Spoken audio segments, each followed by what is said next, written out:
Let's talk about Great War Aces. Often depicted as knights of the air in media with their dashing scarves and fitted clothing, the glamour often associated with these men came with their noble backgrounds. There was a different kind of ace, however, one not born into grandeur, but out of a blue-collar life. Many have heard of the Red Baron, but less know of the tale of Frank Luke. Over the course of 8 short days in the summer of 1918, Luke would wreak havoc across the Western Front, earning him the nickname the Arizona Balloon Buster.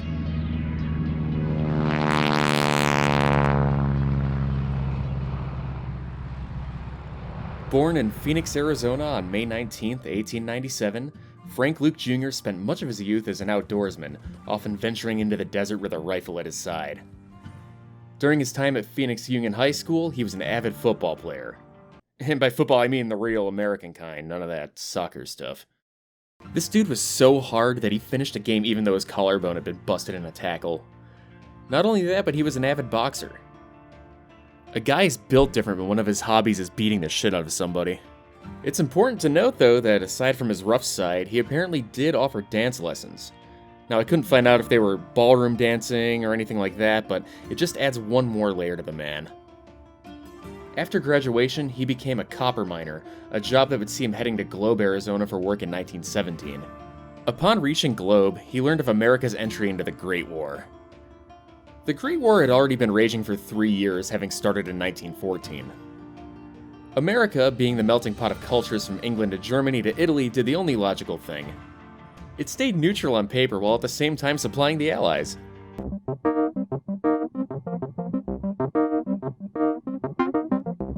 The Central Powers, headed by the German Empire, fell further out of public favor in 1915.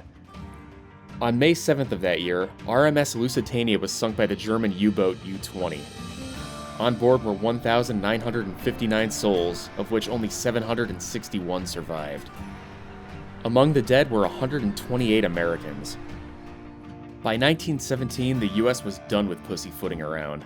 The last straw came when the British intercepted communications between Germany and Mexico in the famous Zimmerman telegram incident. The gist is that Mexico was promised American territory if they aided the Central Powers. On April 6th, the United States formally joined the war. With that, let's get back to Frank.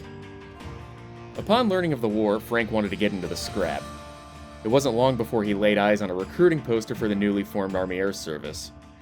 The free-spirited Luke was enticed by the idea of flight and signed up. Luke received pilot training in Texas and California and was commissioned as a second lieutenant in the Army. In March of 1918, Luke loaded up onto a troop ship bound for France, a far cry from the Arizona desert he grew up in.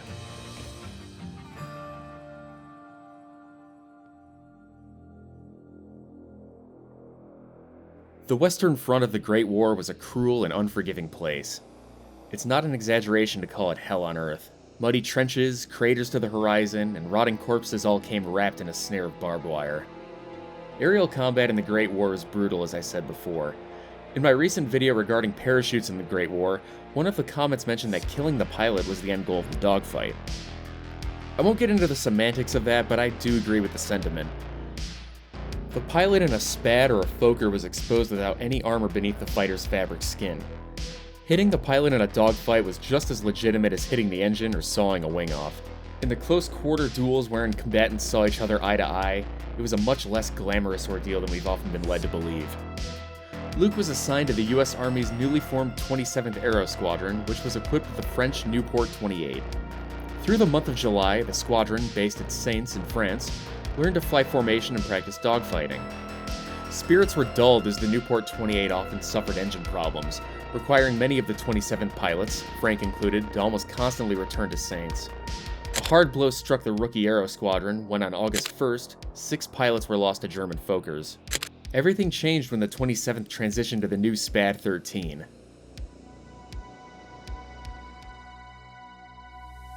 The Spad 13 was America's second aerofighter. Also a French-built aircraft like the Nieuport, the Spad was much faster, heavier, and more rugged.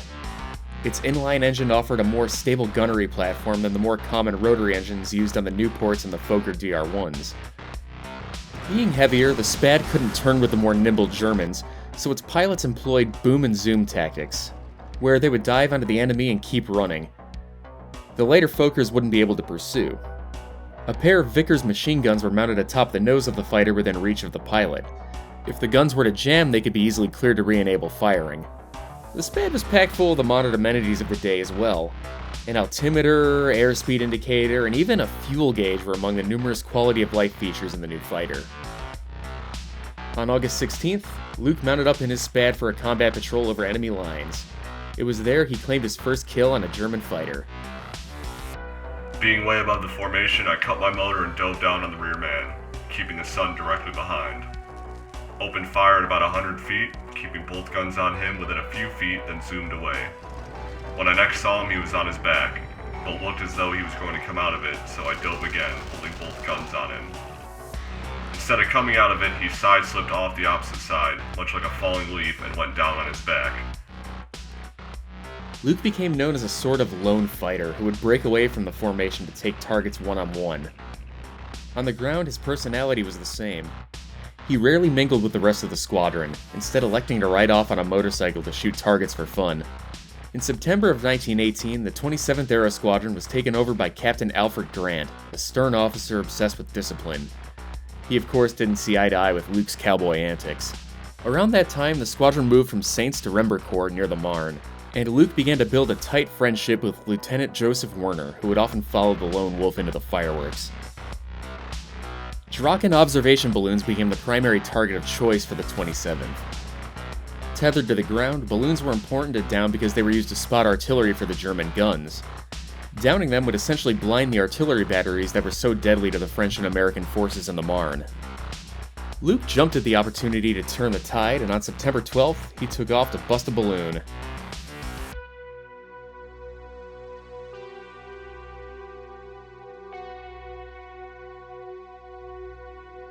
Killing a balloon is a bit different than going after a fighter.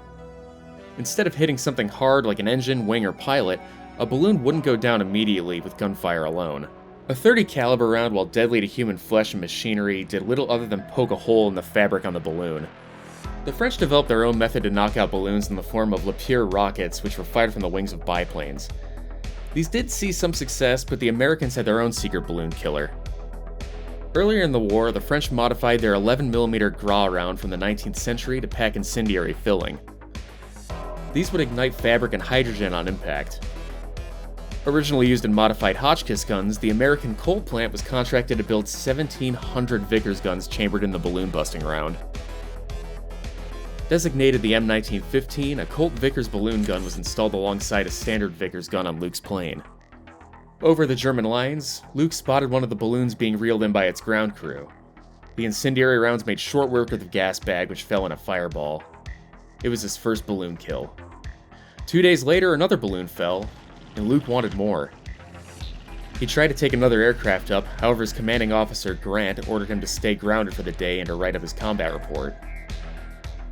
Werner, his wingman, did manage to get up for a second flight, however, and claimed another 2 Fokkers.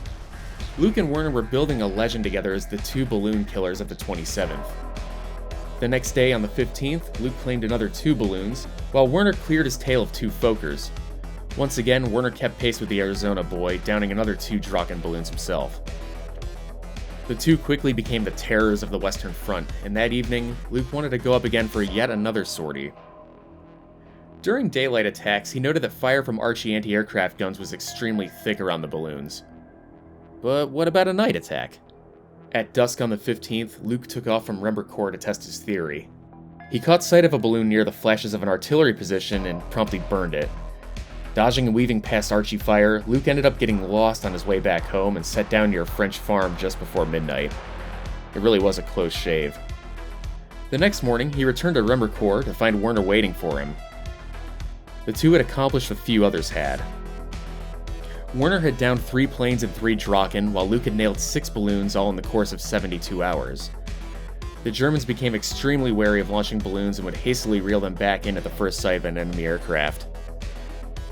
3 more balloons yet fell to the Luke and Werner show, which was witnessed by Colonel Billy Mitchell, who was visiting Rembercourt. Frank Luke and Joe Werner were quickly becoming the most valuable pilots in the Air Service's ranks. Eddie Rickenbacker, a fellow ace in the 94th Aero Squadron, had this to say about them. There was a curious friendship between Luke and Werner.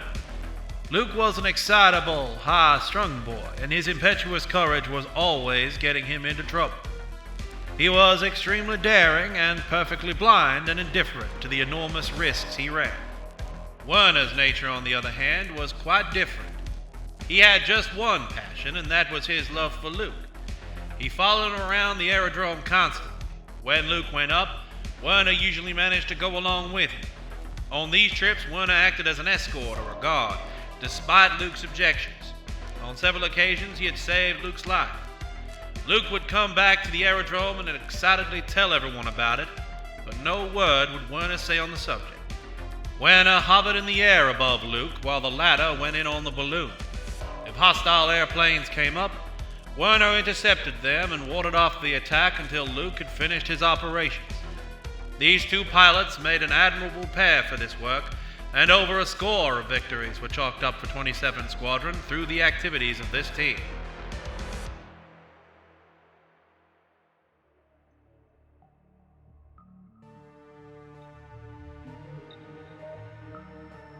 September 18th, 1918. Luke had already downed 2 Draken that morning while on patrol with Joe, who was flying top cover. As he pulled away from the second dirigible, a formation of Fokker D-7s ambushed Werner. The Fokker D-7 was the most advanced German fighter of the war and was more than a match for the Spad.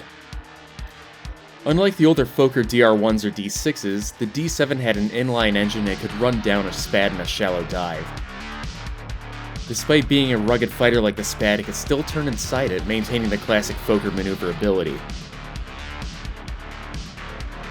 The balloon-busting duo situation was made worse as they clapped eyes on the attackers. The lead fighter bore the skull and crossbone marking of Georg von Hantelmann, a German ace with 15 kills, including American Dave Putnam, a veteran of the French Lafayette Escadrille. Hantelmann slid behind Joe's tail and shattered his Spad in a cold, calculated diving attack.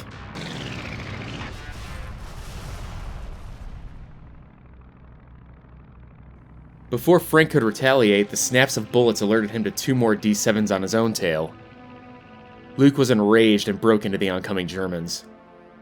In a head-on pass, Frank's Vickers guns chattered away at the oncoming German. The round struck home, killing the pilot instantly. A quick stomp on the rudder brought Luke's guns to bear on the pursuer's wingman, which also fell and crashed into the countryside. 2 bandits were down, but Luke was enveloped in a furball of the Fokkers. He was able to knock out a 3rd D-7 before an opportunity to run for home came. He unloaded his aircraft and dove for the safety of the Allied lines. Though he downed 5 enemy aircraft in less than 10 minutes, a feat which made him America's first ace in a day, as well as the top scoring ace, he was inconsolable over the loss of Joe. The one man Frank let fly with him was dead, and he was alone once again. And with that, he internalized the pain. Even a 6-day furlough in Paris did little to bring out any emotion from the ace. His last letter to his mother was as follows. September 25th, 1918. Dear Mother, I've not written for some days now, on account of being so busy, as no doubt you've already heard. This is only a line to let you know that I'm okay. Now, Mother, remember that I have passed the dangerous stage of being a new hand at the game, so don't worry, for I now know how to take care of myself. Love to all, Frank.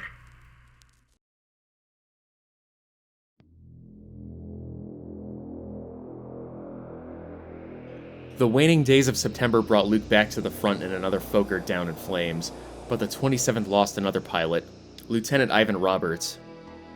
Further spiraling into a depression, Luke began to venture out on patrols alone as though he were going to keep killing balloons until he was brought down himself. On September 28th, he launched without authorization to strike a balloon hovering above Bethinsville, enraging Major Grant. After reporting the kill to his commanding officer, Luke left in his Spad, again without authorization, to spend the night with a French unit near the front. Grant had enough. He intended to arrest Luke once he returned, but before he could do so, for a 3rd time, Frank was able to slip past the Major's grasp and into the sky again. It was September 29th, and Luke's lone Spad made a pass over an American company. As his plane blotted out the setting sun, a note tied to a weight fell to the Yanks.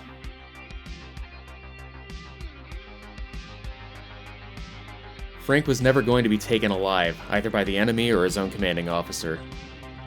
As twilight neared, 3 balloons exploded, one by one, casting a hellish orange glow over the German lines. It was the last time Frank Luke would ever be seen alive by the Americans. It's not exactly clear what happened to the Arizona balloon buster on his final mission, but French villagers near Moreau report that he downed 2 more Fokkers in addition to the Drakens.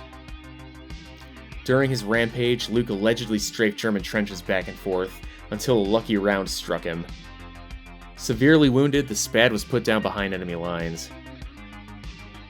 As the Germans moved in to capture him, he drew his pistol, a .45 Colt, and fired on the soldiers. As the legend goes, a gunfight broke out, and while Luke fell to a shot from a Mauser, his body, still clutching his empty pistol, was surrounded by 7 German corpses. Now, the latter part of that is up for debate, and it was most likely fabricated for the papers of the time. We do have enough evidence to know that Frank did fight back instead of being taken prisoner, however.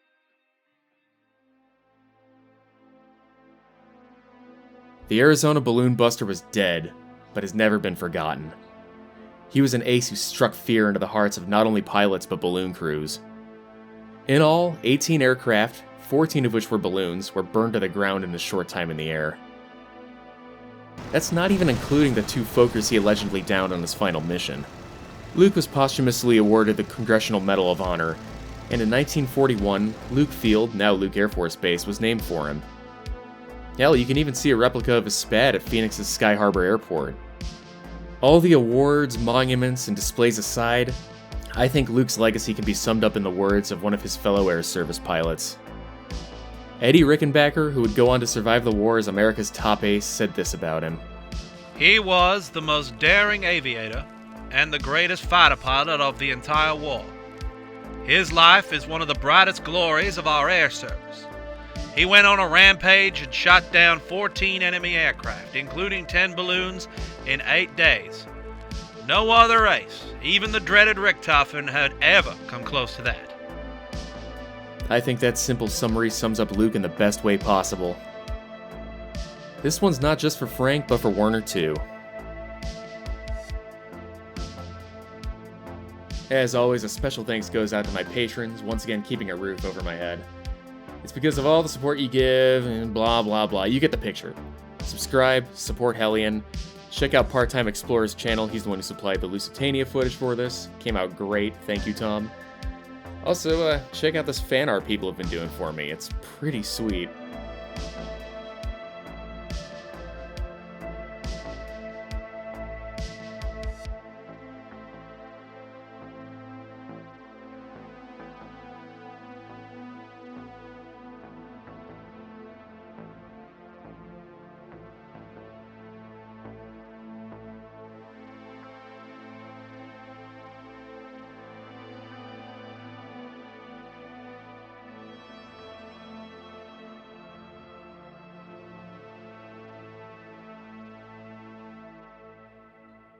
Son, back.